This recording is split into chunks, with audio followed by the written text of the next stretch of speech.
네, 오늘은 시편 101편 말씀을 함께 보겠습니다. 구약 시편 101편이고요. 내가 완전한 마음으로 행하리이다 라는 제목으로 오늘 말씀을 나누겠습니다.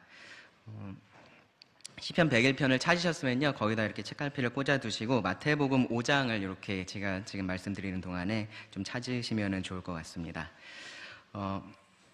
오늘날의 사람들이 이제 예수님에 대해서 혹은 하나님에 대해서 가지고 있는 이미지들이 있는 것 같은데요. 뭐 사람마다 다르겠지만 제가 이제 종종 보게 되는 이 예수님에 대한 이미지, 사람들이 가지고 있는 그 이미지는 뭐냐면요, 굉장히 인자한 할아버지예요. 인자한 할아버지. 인자한 할아버지로서 예수님을 생각하는 경우들이 많이 있는 것 같습니다. 그러니까 할아버지하고 이제 부모님하고 좀 다르잖아요. 그렇죠? 부모님은 뭔가 이렇게 바로 잡으려고 하고 그렇게 하는 것들이 있는데, 이제 할아버지나 할머니, 이제 조부모님들은 좀 이렇게 받아주고 아이하고 이제 즐겁게 보내는데 더 마음이 있습니다.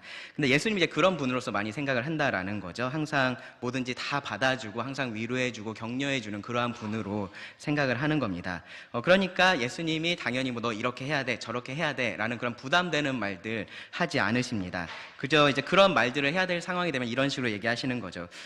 그래도 이런 게 있으니까 너도 좀 이렇게 해보면 어떻겠니? 이제 그런 식으로 예수님께서 말씀을 하신다라고 생각을 해요. 이제 그조차도 이제 예수님께서 이런 식으로 말을 덧붙이십니다. 느려도 괜찮아, 천천히 해도 괜찮아, 약간 그렇게 말씀을 하신다라고 생각을 하는 거죠. 최대한 부담을 줄여주는 쪽으로 말씀을 하시는 겁니다. 그런데 여러분들 복음서를 읽어보시면요, 예수님이 정말로 그런 이미지인지 아마 의문이 드실 겁니다. 복음서에서 볼 수 있는 예수님의 모습은 그런 이미지하고는 사뭇 다릅니다. 물론 약한 자들을 돌보셨어요. 그렇죠? 가난한 자들을 예수님은 항상 가까이 하시고 그들의 필요를 공급을 하셨습니다. 연약한 자들을 일으켜 세우셨고요. 또 예수님께 오는 그 어린 아이들을 예수님은 다 받아주셨습니다. 그렇게 하지 못하게 하는 어른들을 오히려 나무라시는 그런 모습들을 우리가 볼 수 있습니다. 인자한 할아버지의 모습이 거기에 있죠. 그렇죠? 근데 제자들의 삶에 대해서 말씀하실 때, 이 제자들, 하나님 나라의 자녀들, 하나님 나라의 백성들의 삶에 대해서 말씀하실 때 예수님은요, 뭐 나약하고 애매하고 미지근한 태도, 그러한 것들을 당연하게 생각하지 않으셨다라는 것을 우리가 알 수 있습니다. 마태복음 5장을 찾으셨으면요, 48절 말씀을 한번 보시기 바랍니다. 잘 아시는 말씀인데요, 제가 읽어드리겠습니다. 그러므로 하늘에 계신 너희 아버지의 온전하심과 같이 너희도 온전하라. 너희도 온전하게 되기 위해서 좀 노력 좀 해보지 않을래? 오래 걸릴 수 있지만 천천히 해도 되니까 그래도 노력은 해보지 않을래? 그렇게 말씀하지 않으시죠? 굉장히 단호하게 말씀하십니다. 온전하라 라고 말씀을 하셨습니다. 어떤 사람들은요, 이 말씀의 뉘앙스를 그래서 조금 이렇게 약화시키려고 노력을 해요. 우리 사랑의 예수님, 우리 자비의 예수님이 이렇게 단호하게 말씀하실 리가 없다라고 얘기를 하는 거죠. 그래서 이 온전하라라는 말이 정말로 온전한 것을 요구하는 것이 아니라 성숙할 것을 말씀을 한다라고 그렇게 주장을 합니다. 그런데요, 그렇게 말한다고 해도 지금 이 말씀을 읽어보세요. 전혀 의미가 달라질 게 없습니다. 예수님은요, 하나님의 온전하심 같이 라고서 그 기준을 제시하셨기 때문입니다. 그렇죠? 그래서 이것을 성장이라고 본다면 그 성장이 어디까지 가야 되는 거예요? 하나님의 성장하심까지 가야 되는 겁니다. 하나님께서 얼마나 성숙하신 분이신지를 봐야 되는 거죠. 결국 똑같은 얘기가 됩니다. 온전해져야 되는 겁니다. 이 말씀이 앞선 위의 말씀들을 여러분 보시면요, 예수님은 이 원수를 사랑할 것에 대해서 말씀을 하셨어요.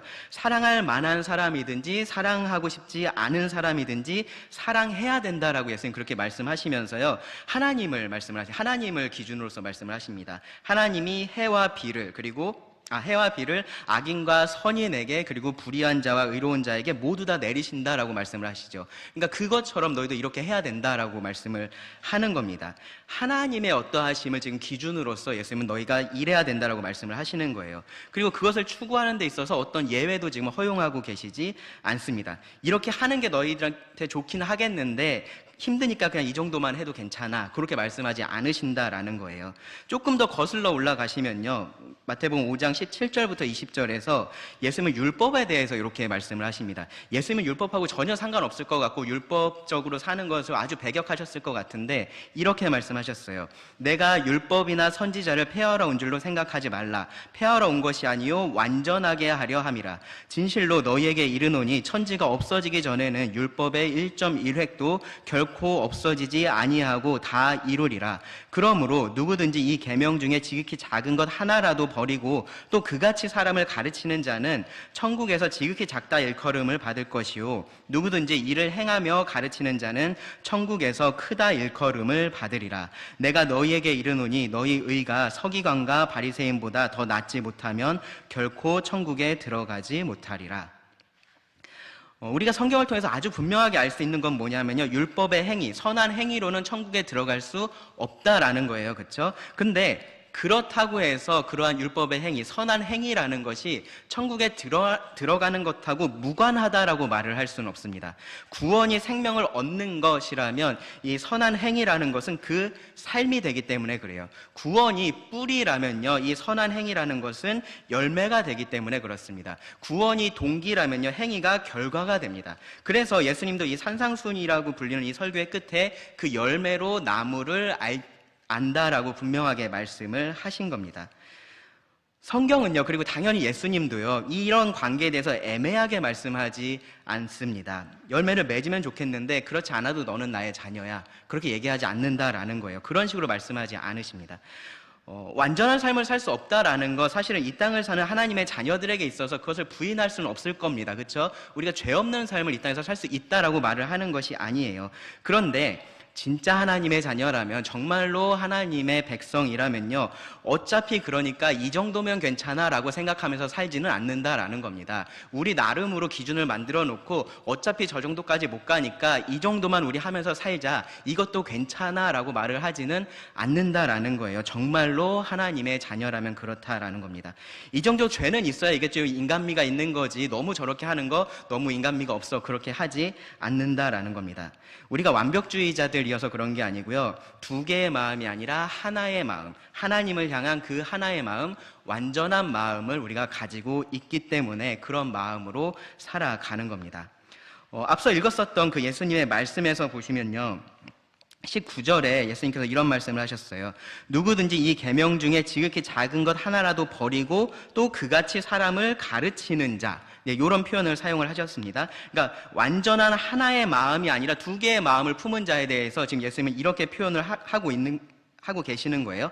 어떤 거는 작은 거니까 이거는 지키지 않아도 괜찮다라고 말하는 사람들이 있다라는 겁니다. 어떤 거는 지키기 너무 힘드니까 이 정도만 해도 괜찮아라고 말을 하는 사람들이 있다라는 거예요. 마태복음 23장 24절에서는요, 예수님께서 그런 사람들을 하루살이는 걸러내고 낙타는 삼키는 사람이라고 그렇게 표현을 하셨습니다. 그 기준을 누가 만든 거예요? 내가 지켜야 될 거 지키지 않아도 괜찮은 거 누가 만든 겁니까? 자기가 만든 겁니다. 사람이 만들어낸 그러한 기준을 가지고 사는 사람들, 두 개의 마음을 가지고 있는 사람들에 대해 예수님 이렇게 말씀을 하셨습니다. 예수님 당시에 서기관과 바리새인들은요, 겉으로 보이는 것은 아주 지나치게 강조를 했었고요, 내적인 것은 외면을 했었습니다. 단순히 겉과 속이 다른 표리부동이라 그러죠. 그런 표리부동의 문제가 아닙니다. 궁극적으로 그들 안에 두 개의 마음이 있는 거고요, 더 정확하게 말하면은 사실은요, 그들의 본심이 잘못된 것을 향해 있는 것이 문제입니다. 그들의 본심은요, 하나님을 향해 있는 것이 아니었던 거예요. 세상을 향해 있었던 겁니다. 그것이 그들의 본심이었던 겁니다. 그래서요, 그들은요, 이 과부의 남은 생활비, 2렙돈을 드렸던 과부 아시죠? 그것까지도 자기들이 취할 정도로 그렇게 악해져 있었던 겁니다. 그들은요, 죄를 미워하지만 죄를 범했던 사람들이 아니에요. 죄를 사랑하기 때문에 죄를 범했었던 사람들입니다. 단지 본인들만 그렇게 생각하지 않았던 겁니다. 그렇지 않다라고 말을 했었을 뿐입니다. 바울이나 혹은 부자 청년의 경우에서 여러분들 그것을 볼 수 있는데요, 스스로 하나님을 잘 섬기고 있다라고 그들은 생각을 하고 있었습니다. 그래서 완전하진 않지만 나름 제법 어느 정도 비교적 나는 괜찮아 라고 그렇게 생각을 하고 있었던 겁니다. 그런데 그 마음이 문제라는 겁니다. 나름 괜찮다라는 거, 제법 괜찮다라는 거, 어느 정도면 괜찮다라는 거, 비교적 괜찮다라는 거, 그 마음이 문제라는 겁니다. 그것을 괜찮다라고 생각하는 그 마음, 그 반쪽짜리 마음이 문제인 겁니다. 그런 마음이 스스로 하나님의 백성이라고 고백하는 그러한 사람들 가운데 보여진다라는 것이 문제입니다. 예수님은 온유하신 분, 사랑이 많으신 분이라고 그렇게 생각하려는 것은요, 정말로 그러한 예수님의 온유하심을 담고 예수님의 그러한 사랑을 담고 싶어서 그런 게 아니라 그런 예수님이니까 내가 죄를 짓는 것도 받아주실 수 있는 분으로 생각하고 싶어서 그렇게 얘기를 하는 겁니다. 내가 죄를 짓고 싶어서 예수님을 이용을 하고 있습니다. 내 죄를 가볍게 만들고 싶은 거고요. 이 죄의 문제를 심각한 것으로 만들고 싶지 않아서 그렇게 하는 겁니다. 내가 사랑하는 이 죄를 죄책감 없이 지을 그러한 구실을 찾는 것뿐입니다. 나의 연약함에 대한 생각도 마찬가지예요. 연약함을 이겨야겠다. 내가 연약하니까 내 연약함을 이겨내고 내가 주님의 말씀에 따라 살아야겠다. 그렇게 생각이 옮겨가는 것이 아니라 연약하니까 어쩔 수 없다라는 쪽으로 생각이 흘러갑니다. 예수님께서 그런 마음을 용납하지 않으셨다라는 겁니다. 아버지의 온전하심 같이 너희도 온전해야 한다라고 예수님은 말씀을 하셨습니다. 그러니까 우리도 그렇게 생각하면은 안 됩니다. 자, 이제 오늘 시편으로 와보겠습니다. 오늘 시편 101편의 2절에서 다윗이 이렇게 말하죠. 제일 끝부분에 보시면은 내가 완전한 마음으로 행하리이다. 내가 완전한 마음으로 행하리이다. 되게 교만하게 들릴 수 있는 말이에요. 그렇죠? 어떻게 사람이 마음이 완전하다라고 말을 할 수 있느냐, 그런 생각이 드실 수도 있습니다.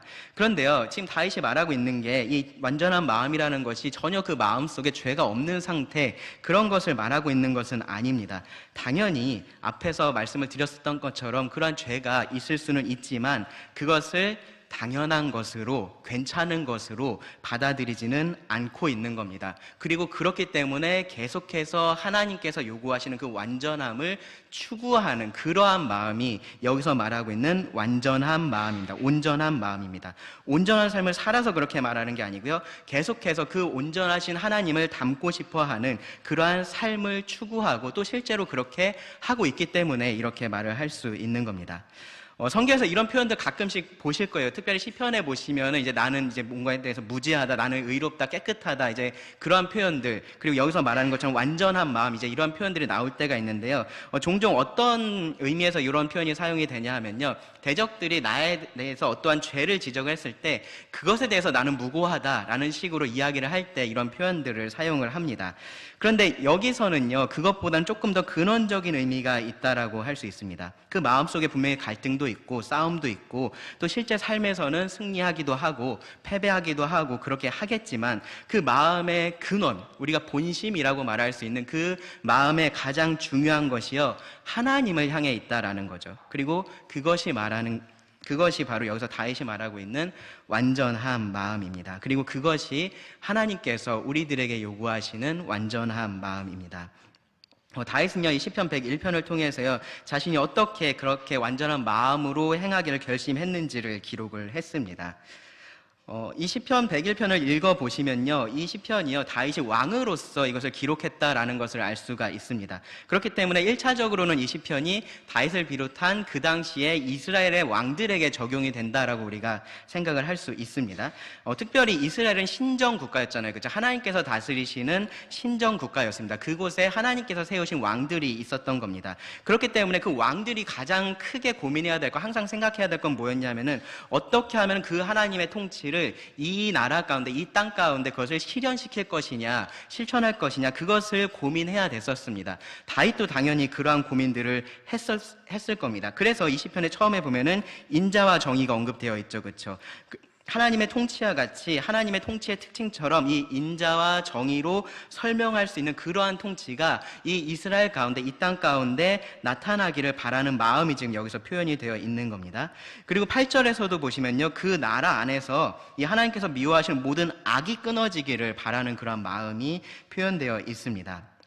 당연히 이스라엘의 모든 왕들이 이러한 통치를 바라고 그것을 목표로 삼아야 됐었습니다.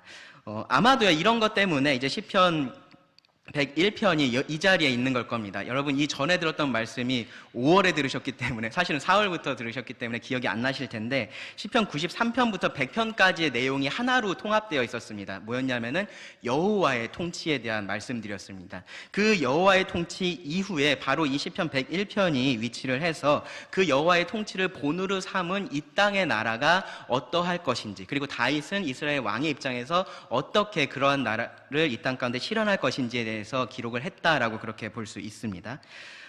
그러면은 이제 이 말씀은 우리가 적용을 그럼 어떻게 할 것이냐를 생각을 해봐야겠죠. 나는 왕이 아닌데, 그렇죠? 나는 왕도 아니고 무슨 우리나라 대통령도 아니고 최소한 뭐 장관이나 그런 것도 아닌데 내가 이런 말씀 어떻게 나한테 적용할 수 있을까? 우선은요, 여러분 생각하셔야 될 게 이겁니다. 오늘날 하나님의 백성인 교회에 대해서 성경이 뭐라고 말하고 있는지, 택하신 족속, 그리고 뭐라고 말합니까? 왕 같은 제사장이라고 말을 합니다. 왕 같은 제사장, 거룩한 나라, 그의 소유가 된 백성이라고 말을 하고 있습니다. 그러니까 성경은요, 구약에 보시면 왕이나 선지자나 제사장 같은 그런 특별히 선택된 사람들에게 더 높은 도덕적인 어떤 수준을 요구한 것이 분명히 있습니다. 그런데 오늘날 우리들은요, 이미 제사장이고 선지자이고 왕이기 때문에 그러한 기준을 우리가 낮춰서 생각할 필요가 없다라는 겁니다. 이 모든 것들이 우리에게 그대로 적용이 될 수 있습니다. 신약에 와서는요, 우리가 하향 평준화가 된 게 아니라 상향 평준화가 됐습니다. 그렇죠? 다 같이 똑같은 시민으로서 사는 것이 아니라 다 똑같은 왕으로서 살아가는 겁니다. 그리고요, 이 말씀을 읽어보시면 더 근본적으로 이 시편은요, 통치 자체에 대해서 초점을 맞추고 있다기보다는 완전한 마음으로 살아가는 것, 그렇게 행하는 것에 대해서 이 다윗이 더 초점을 맞추고 있다라는 것을 우리가 볼 수 있습니다. 그러니까 이 말씀은요, 꼭 왕이 아니더라도 하나님의 백성으로서 반드시 가져야 할 그런 삶의 태도, 마음가짐이라고 말을 할 수 있는 거죠. 이 다윗의 결심이 그래서 우리 모두의 결심이 될 수 있고요, 그렇게 돼야 됩니다. 그래서 이 다윗의 오늘 시편을 통해서 우리 스스로를 좀 점검해보고 또 새롭게 결단할 수 있는 그런 시간이 되기를 바랍니다. 8절의 이제 짧은 구절인데요. 말씀인데요. 내용적으로 보면요, 1절은 서론적인 찬양이 기록이 되어 있고요. 그리고 8절은 결론적인 선언이 기록이 되어 있다라고 할 수 있습니다.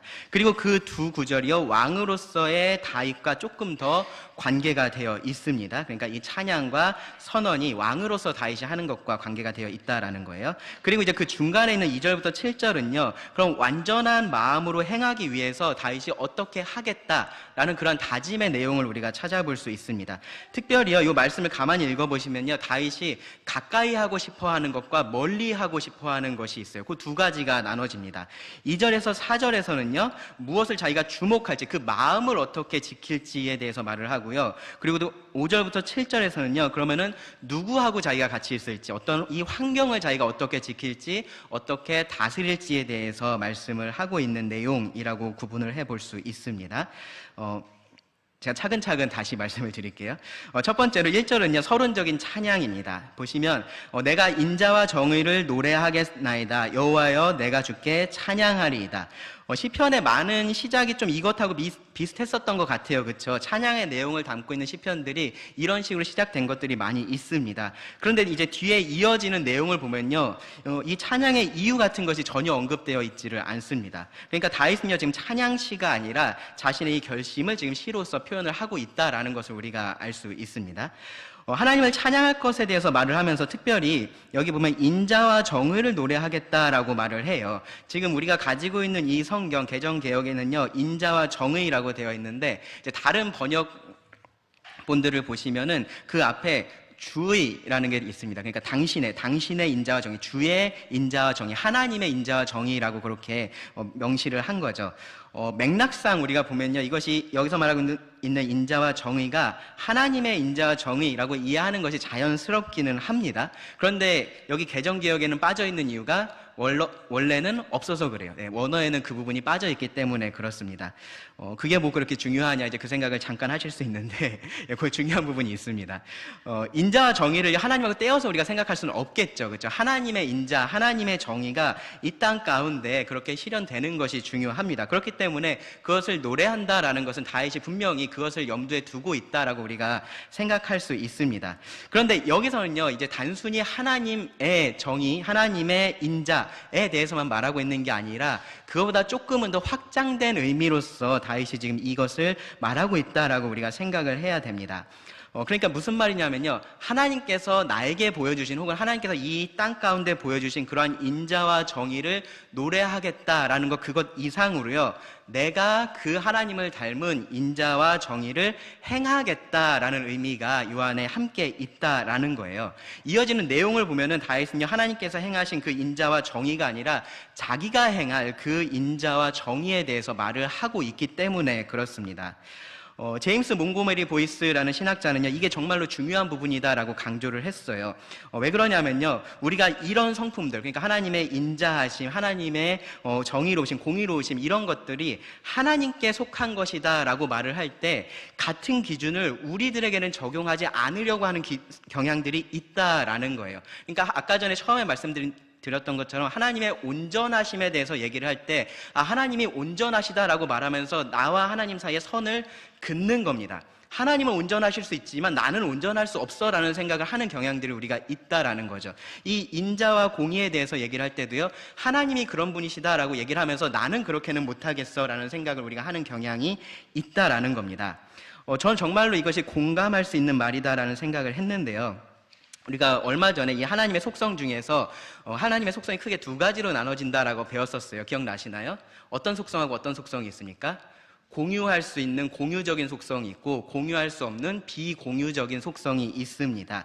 그런데 우리는요, 때때로 그 하나님의 속성을 우리가 이해할 때 그것을 반대로 이해를 하는 경향이 있는 것 같아요. 무슨 말이냐면은 공유적인 속성은 공유하지 않으려고 하고 공유하지 않으시는 비공유적인 속성은 우리가 공유하려고 한다라는 겁니다.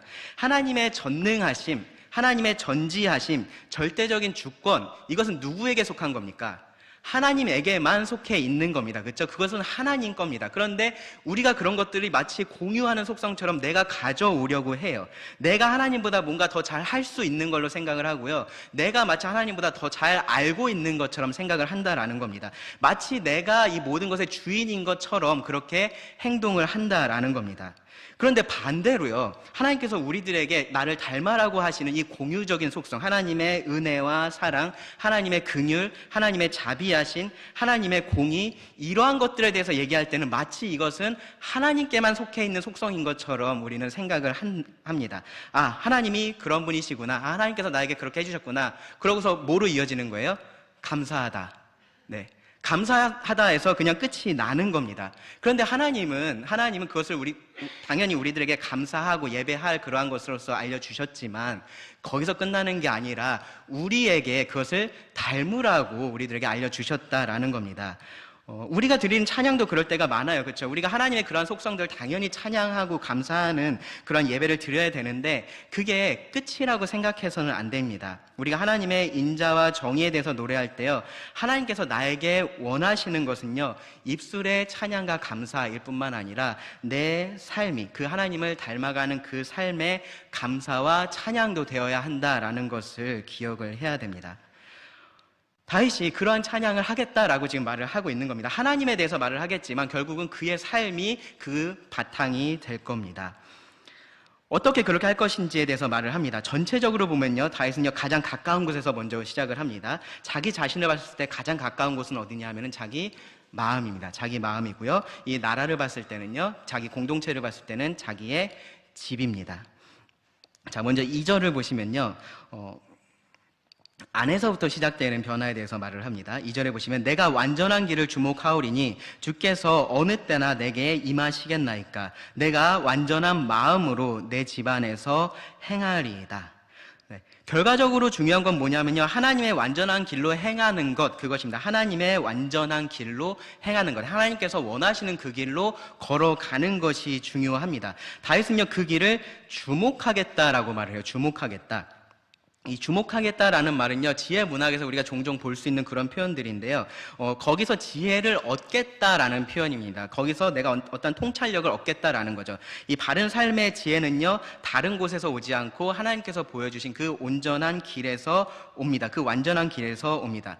아마 그래서 이어지는 말씀에서 다윗이 조금은 갑작스럽게 주께서 어느 때나 내게 임하시겠나이까 라고 그렇게 추가를 한 것 같습니다. 많은 학자들이 이 표현이 이제 다윗이 언약궤가 이제 오기를 기다리고 있었다라는 것을 암시하는 표현일 거다라고 그렇게 추정을 합니다.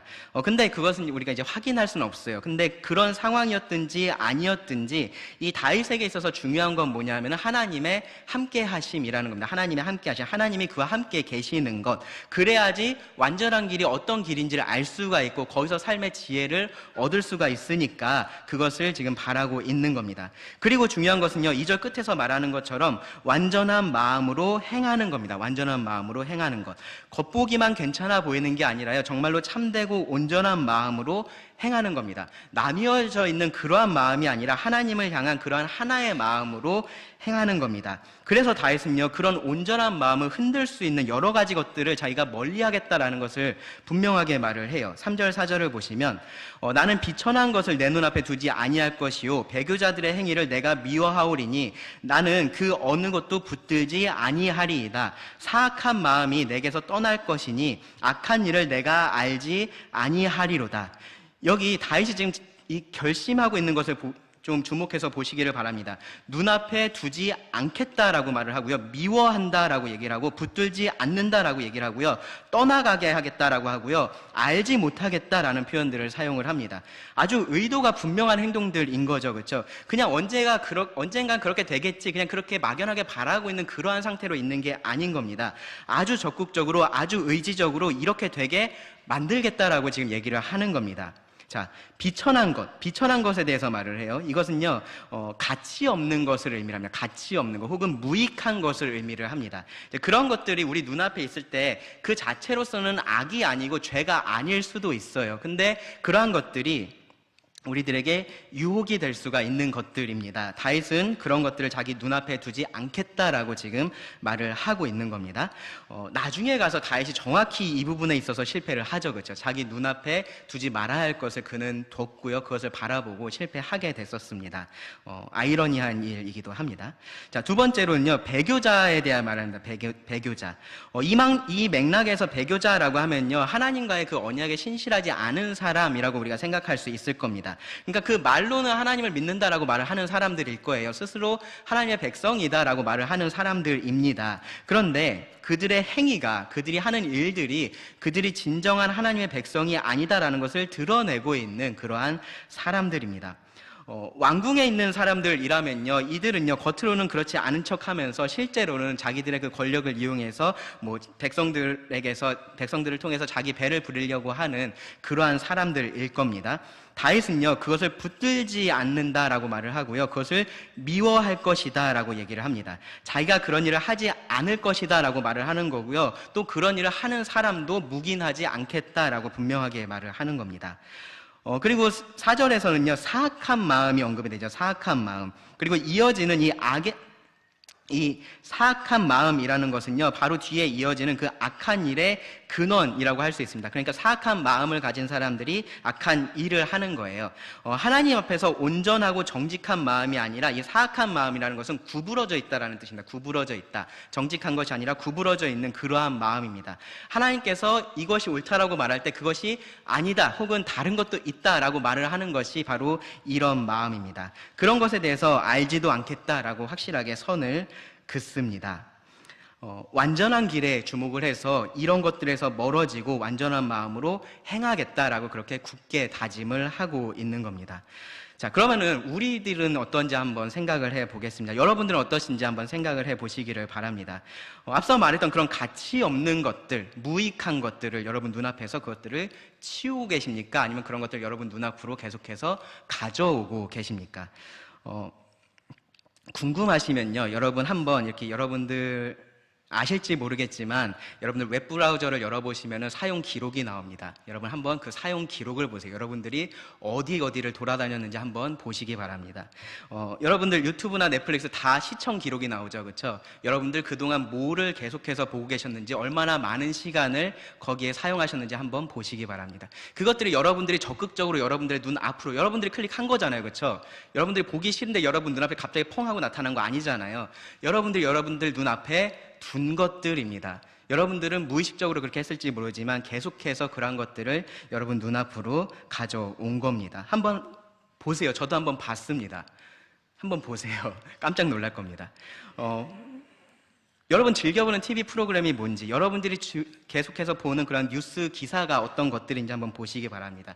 여러분들이 어떤 음악을 듣고 있고, 어떤 영화를 보고 있고, 어떠한 책들을 계속해서 보고 있는지 한번은 돌아보시기 바랍니다. 그런 것들이 지금 여러분들이 여러분의 눈앞으로 계속해서 가져오고 있는 것들입니다. 그런 것들이 가치 있는 것인지 유익한 것인지 한번 점검해 보시기 바랍니다. 그것들이 영적으로 나를 더 살찌게 하고 있는지, 아니면은 빈곤하게 만들고 있는지 점검해 보시기를 바랍니다.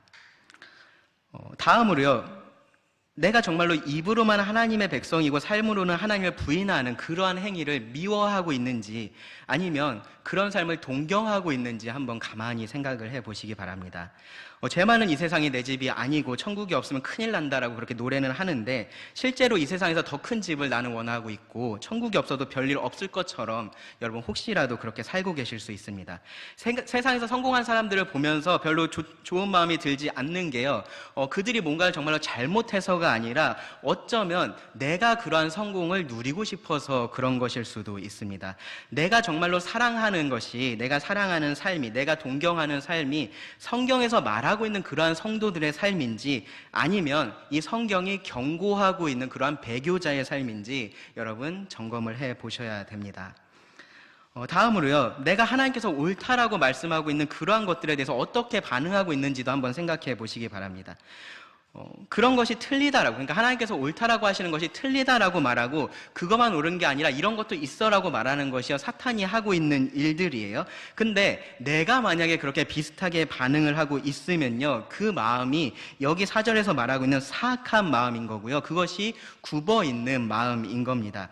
하나님의 진리에 대해서, 하나님의 거룩에 대해서 내 마음이 어떻게 반응하고 있는지 여러분 점검하셔야 됩니다.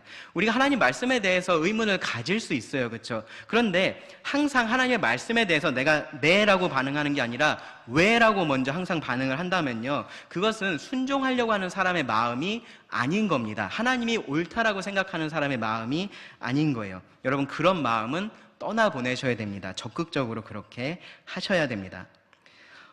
그리고 여기 2절부터 4절에서 또 하나 우리가 좀 주목해서 봐야 될 표현이 있는데요, 뭐냐 하면은 2절 끝에 나오는 내가 완전한 마음으로 내 집 안에서 행하리이다 라고 말한 이 부분입니다. 내 집 안에서. 왕이었던 다윗에게 내 집 안에서는 상당히 큰 개념이었을 거예요, 그렇죠? 아내와 자녀들뿐만 아니라 하인들도 있고 신하들도 있고 많은 사람들이 포함된 아주 넓은 개념이었을 겁니다. 그런데 기본 원리는 동일해요. 다윗은요 내 집 안, 그러니까 자신과 가장 가까운 공동체에서 먼저 자기가 말했던 그러한 삶을 살고 싶다라고 말을 한 겁니다. 이 완전한 마음으로 행할 것을 이 자기가 속한 가장 작은 공동체, 자기와 가장 가까운 공동체, 자기를 가장 잘 아는 공동체 안에서 그렇게 하겠다라고 말을 한다라는 거예요. 별에는요 겉보기 등급이라는 게 있어요, 그렇죠? 다 기억나시죠? 언제 배웠는지 전 기억은 안 나는데 겉보기 등급이라는 거 과학 시간에 아마 배웠을 겁니다. 별이 실제로 얼마나 밝은지에 상관없이 내 눈에 얼마나 밝게 보이는지에 따라서 등급을 나눈 게 겉보기 등급이에요. 태양을 생각해 보면요 정말 밝죠, 그렇죠? 낮에 여러분들 눈 뜨고서 태양 봤다간 큰일 나잖아요. 그 정도로 밝지만 근데 실제로는요 이 우주에서 보면은 그 태양보다 밝은 별들이 셀 수 없이 많이 있습니다. 신앙에도요 이 겉보기 등급이라는 것이 존재를 합니다. 그런데 이 겉보기 등급은 방금 말씀드렸던 이 별의 겉보기 등급하고는 조금 다릅니다. 정반대로 작동을 해요. 별은요 가까이 있으면 더 밝게 보이잖아요, 그렇죠? 더 정확하게 볼 수 있지만 이 신앙의 겉보기 등급은 반대로 측정이 됩니다. 멀수록 더 밝게 측정이 됩니다. 제가 책을 몇 권 썼는데요, 만약에 저를 전혀 모르는 사람이 이 책만 읽고서 저라는 사람을 만약에 평가를 한다면요 굉장히 대단한 사람이라고 생각할 수 있어요, 그렇죠? 막 성경 해석에 대해서 빠삭하고 시편에 대해서는 학자고 막 그렇게 생각할 수 있어요, 그렇죠? 근데 저를 아는 여러분들은 그렇게 생각하지 않으시잖아요, 그렇죠? 이 교회 안에서 저를 아시는 분들은 그렇게 생각할 이유가 전혀 없습니다. 가까이서 보니까 저에 대해서 더 정확하게 아실 수 있는 겁니다. 저의 밝기 등급을 조금 더 정확하게 아실 수 있는 겁니다. 교회 안에서도요 만약에 저를 이 강단에 서 있는 모습만 보시는 분이 계시다면은 저하고 또 같이 일하는 다른 성도들은 조금은 다르게 저에 대해서 생각을 할 수도 있을 겁니다. 저라는 사람이 그렇게 조금씩 가까이서 볼수록 다르게 보인다라는 겁니다. 가장 가까이서 저를 볼 수 있는 사람은 누굴까요? 아내겠죠, 그렇죠? 제 집에 있는 같이 사는 아내입니다. 물론 여러분들이 아내한테 저에 대해서 물어보시면 좋게 얘기해 줄 거예요, 그렇죠? 좋은 사람이어서 좋게 그렇게 얘기해 주겠지만 그것이 저의 진짜 등급이 아니다라는 것은 여러분 아셔야 됩니다. 근데 어쨌든 그렇다는 겁니다. 우리 신앙에 있어서 중요한 것은요, 겉보기 등급이 아니에요. 아무리 멀리서 여러분들을 바라보면서 저 사람 신앙이 좋아, 저 사람 참 괜찮은 사람이야, 그렇게 얘기하는 것이 우리들에게 아무런 의미가 없다라는 겁니다. 우리들에게 있어서 중요한 것은요, 절대 등급이에요. 절대 등급. 내가 정말로 하나님 앞에서 어떠한 사람이냐가 정말로 중요한 겁니다. 그 하나님 앞에서 내가 얼마나 온전한 마음을 가지고 살아가느냐가 중요한 겁니다. 그리고 그 절대 등급에 가장 가깝게 내가 보여지는 곳이 어디냐 하면은 바로 집안이에요. 집안. 여러분이 속해 있는 그 가정입니다. 다윗은요, 지금 바로 그 집 안에서도 내가 완전한 마음으로 행하겠다라고 그렇게 이야기를 하는 겁니다. 이 말은 무슨 의미냐면은 그 마음, 그 완전한 마음과 그 삶의 간극을 줄이겠다라고 지금 얘기를 하는 거예요. 그것이 멀어져 있게 그냥 두는 것이 아니라 그냥 남이 나에 대해서 좋게 생각하면 좋은 거지, 그렇게 두는 게 아니라 그 간극을 최대한 줄이겠다라고 말을 하는 겁니다. 위선적으로 살지 않겠다라고 말을 하는 거예요. 때로는요, 이 위선적으로 살지 않는다라는 말을 오해하는 경우들이 있습니다. 이 마음속에 있는 것을 그냥 그대로 다 표현하면은 그게 위선적으로 사는 게 아니다, 이제 그렇게 생각하는 경우가 있는데요. 오해입니다. 그러한 오해를 가지고 죄악된 말이나 행동을 정당하게 생각하면 안 됩니다. 오히려 그 반대로 생각을 하셔야 돼요. 내 완전한 마음에 맞게, 내 마음, 내 하나님을 향한 이 완전한 마음에 맞게 살아가겠다라는 결의가 바로 위선적으로 살지 않겠다라는 말의 의미가 돼야 됩니다. 정말로 하나님을 사랑하고요, 그 하나님을 닮고 싶은 마음이 있다면요, 계속해서 그 마음에 맞게 살기 위해서 노력을 하는 겁니다. 혼자 있을 때라도, 정말로 가족이 아니라 나 혼자 있을 때라도 가치 없는 것을 내 눈앞에 두지 않는 거고요, 위선적인 삶을 미워하는 거고요, 하나님께서 옳다라고 하신 것을 나도 옳다라고 알고 그렇게 사는 것을 말합니다. 계속해서 적극적으로 그렇게 살아가는 것이 완전한 마음으로 행하는 삶이다라고 말씀을 드릴 수 있습니다. 2절부터 4절까지 이제 다윗이 자신의 마음을 지키는 것에 대해서 말을 했다면요, 이제 5절부터 7절은요, 이 안에서 이제 밖으로 시선이 이동이 됩니다. 그래서 자신이 처한 상황, 자기가 살아가는 이 환경을 지키는 것에 대해서 말을 합니다. 이 부분에 대해서 짧게 살펴보겠습니다. 이 환경에서 다윗이 가장 중요하게 생각하는 것은 뭐냐면요, 사람이에요, 사람. 그래서 자신과 함께할 사람과 함께하지 못할 사람을 나눕니다. 5절부터 7절을 보세요. 자기의 이웃을 은근히 헐뜯는 자를 내가 멸할 것이요, 눈이 높고 마음이 교만한 자를 내가 용납하지 아니하리로다. 내 눈이 이 땅에 충성된 자를 살펴 나와 함께 살게 하리니 완전한 길에 행하는 자가 나를 따르리로다. 거짓을 행하는 자는 내 집안에 거주하지 못하며 거짓말하는 자는 내 목전에 서지 못하리로다. 네, 여기서도 마찬가지로 어떤 사람은 멸하고 용납하지 않고 그의 집안에 거주하지 못하게 하고 그의 눈앞에 서지 못하게 하겠다라고 그렇게 말을 해요. 그리고 반대로 어떤 사람은 그와 함께 살겠다라고 말을 합니다. 그 마음에 대해서도 그랬듯이요, 여기서 말하고 있는 이 행동에도요, 아주 적극적으로 그렇게 하겠다라는 마음이 표현되어 있습니다. 먼저 멸할 사람에 대해서요, 누구라고 말하고 있냐면요, 자기 이웃을 은근히 헐뜯는 사람이라고 말을 합니다. 우리가 비방이라고 말하기도 하고 험담이라고 말하기도 하고 중상모략이라고도 말하는 바로 그런 겁니다. 은근히 진행이 되는데 결국은 그 공동체를 무너뜨릴 정도의 강력한 힘이 있는 그러한 죄입니다. 다윗의 시편을 보면요, 이 다윗을 비방하는 사람에 대한 그러한 내용들이 꽤 자주 나와요. 그래서 왜 그러냐면은 이 다윗의 경우에는 그 다윗을 비방하는 그러한 죄가 결국은 이 나라를 나눌 수도 있는 그러한 중요한 문제였기 때문에 더 심각하게 그것을 받아들였다라고 할 수 있습니다. 그래서 여기서 다윗은요, 그런 자들을 멸하겠다라고 아주 강한 표현을 사용을 합니다. 지난 용서 회복 설교 시리즈에서 제가 마지막에 다루었던 바울의 용서도 이런 비방의 죄에 대한 부분이었습니다. 다른 사람의 말을 하는 게 참 재밌죠. 그렇죠? 만나서 그런 얘기 안 하면 무슨 얘기 해야 될지 모르겠다라고 말씀하시는 분도 계세요. 그런데 다른 사람의 이야기들을 우리가 하게 될 때가 있습니다. 근데 그럴 때 여러분 꼭 주의하셔야 될 게, 혹시 내가 이 비방의 죄를 짓고 있는 것은 아닌지, 험담을 하고 있는 것은 아닌지 조심을 하셔야 됩니다. 특별히 여러분 주변에 계속해서 그렇게 남을 비방하는 사람이 있다면요, 그리고 내가 그를 멸할 수 없다면, 여기 다윗 같은 경우는 그 사람을 멸한다라고 말했는데 내가 그렇게 할 수 없다면요, 여러분 어떻게 하셔야 되냐 하면은 멀어지셔야 됩니다. 그런 사람을 여러분 곁에 계속해서 두려고 하지 않으셔야 됩니다. 우리 모두가 그렇게 한다라고 생각을 해보세요. 그러면 아주 자연스럽게 우리 가운데서 비방하는 자가 멸해지겠죠. 그렇죠? 비방은 하지도 말아야 되고 듣지도 말아야 됩니다. 다음으로요, 용납하지 않을 사람에 대해서 말을 하는데요. 어떤 사람이냐면은 눈이 높은 사람, 교만한 사람입니다. 하나님께서 주신 것으로 만족하지 못하는 사람입니다. 탐욕스러운 사람을 말을 하는 거고요. 그래서 항상 자기 욕망을 채우려고 하는 그러한 사람을 의미를 합니다.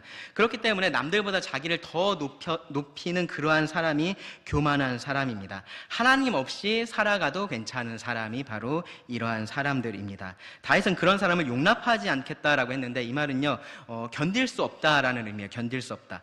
어쩔 수 없이 우리가 살 때는요, 그런 사람을 견뎌야 되는 그런 경우들이 있을 수 있습니다. 피할 수 있다면 피하는 것이 더 낫습니다. 그런 삶의 방식이요, 그 사람만 영향을 주는 게 아니라 주변에 있는 사람들까지도 영향을 주고 해를 끼치기 때문에 그렇습니다.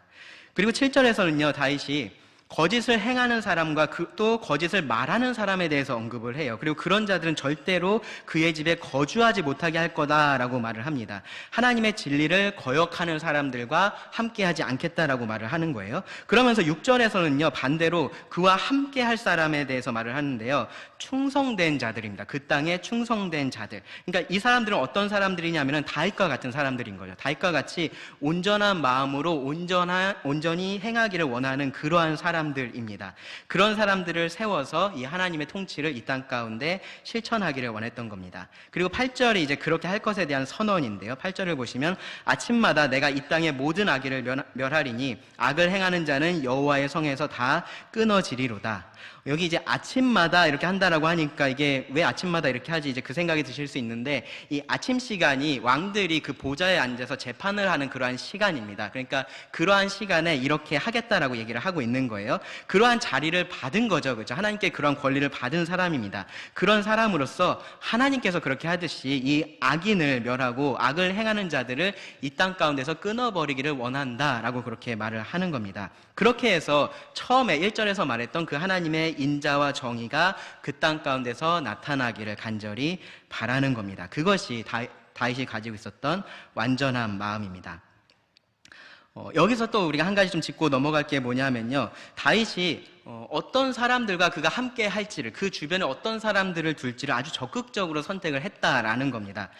사실 생각해보면요, 많은 경우에 우리는 이렇게 할 수가 없어요. 그렇죠? 학교에서 만나는 사람들을 우리가 선택할 수가 없고, 뭐 직장에서 만나는 사람들을 선택을 할 수가 없습니다. 여기에 해당되지 않는 사람이라고 해서 우리가 뭐 그 사람을 쫓아내거나 뭐 그렇게 할 수 없는 경우들이 훨씬 더 많이 있습니다.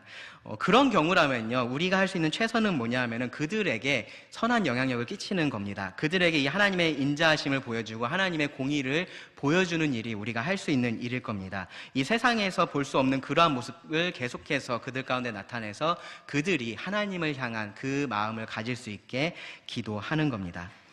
가정에서도 마찬가지예요. 이 가정의 구성원들이 모두 믿는 자들이라면요, 모두가 이런 마음으로 이 작은 가정, 몇 명이 되지 않을 수 있지만 그 작은 가정을 이 땅에 하나님의 나라로 만들어 가야 되는 겁니다. 지난번에 여러분 기억하시죠? 여러분 교회 올 때 뭐 하려고 오신다고요? 섬기러 오시나요? 섬김 받기 위해 오시나요? 섬기러 오시죠. 그렇죠? 가정도 마찬가지라고 생각을 하셔야 되는 거예요. 가정에선 내가 섬김을 받고 교회 가면 섬겨야지, 그게 아닌 겁니다. 그렇죠? 어디에 있든지 주님께서 섬기는 자로 계셨던 것처럼 교회에 있든지 가정에 있든지 섬기는 자로서 그 가운데 있는 겁니다. 나 자신을 먼저 돌보고요, 서로를 돌아보는 겁니다. 그렇게 각자가 완전한 마음으로 그 집안에서 행한다면요, 그야말로 가정이 지상 천국이 될 수가 있는 겁니다. 그러면 거기에 맞지 않는 사람들 쫓아내야 될까요? 네. 가정 가운데서 좀 교만한 사람이 있으면 너 지금 나가, 그렇게 해야 될까요? 네, 그렇게 할 수 없겠죠. 그렇죠?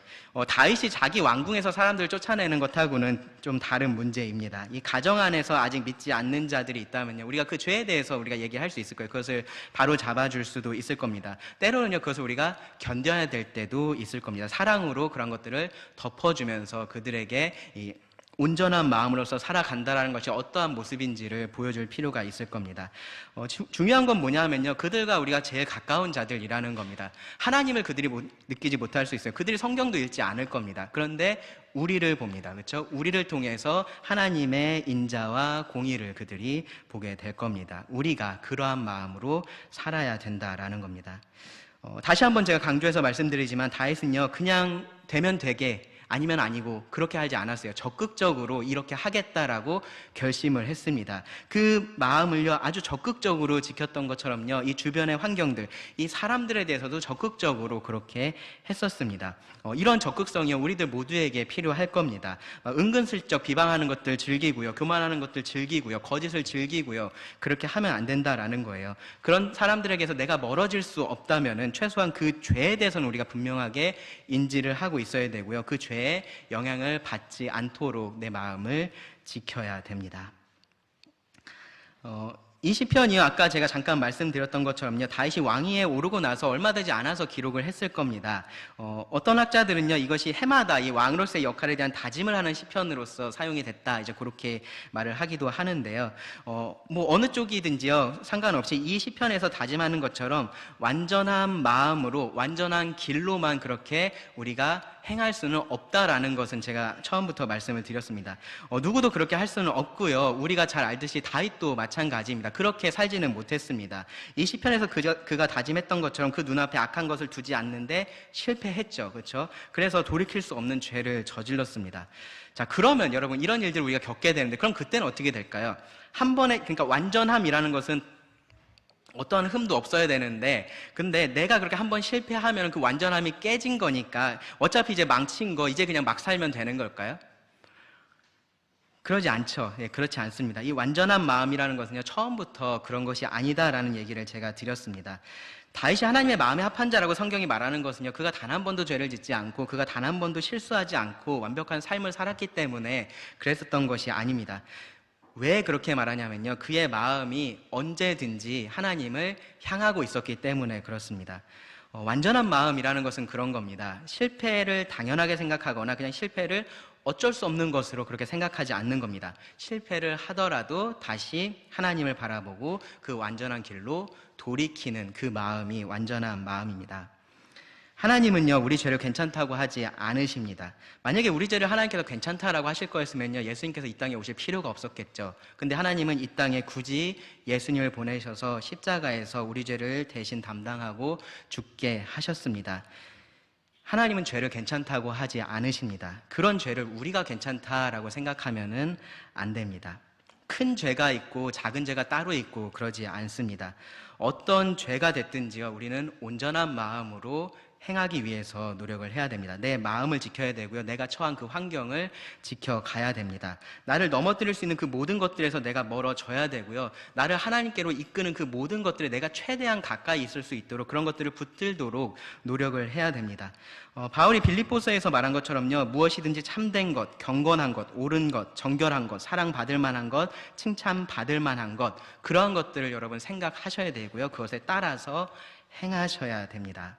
완전하진 않습니다. 그렇죠? 완전하진 않지만 포기하지 않는 겁니다. 그 완전함에 이르는 그 길을 우리가 계속해서 걸어가는 겁니다. 그것이 완전한 마음으로 행하는 겁니다. 그렇게 할 때 우리가 그의 끝에서 우리를 완전하게 하실 그 하나님을 만나보게 될 겁니다. 여러분 그날을 기대하시면서 오늘 하루하루를 살아가실 수 있기를 바랍니다. 기도하고 말씀을 마치겠습니다. 하나님 또 오늘 우리에게 주신 말씀에 감사를 드립니다. 하나님 우리가 타협하지 않는 삶을 살기를 원합니다. 좋은 게 좋은 거라고 말하며 우리를 속이려고 하는 이 세상 속에서 적당히 살아가는 자들이 되지 않게 하여 주시기를 원합니다. 완전한 마음으로 완전한 길로 행할 수 있기를 원합니다. 우리 마음이 우리의 삶이 되게 하시고 우리 가까운 곳에서부터 멀리 떨어진 곳까지 하나님을 전할 수 있게 하여 주시기를 간절히 구합니다.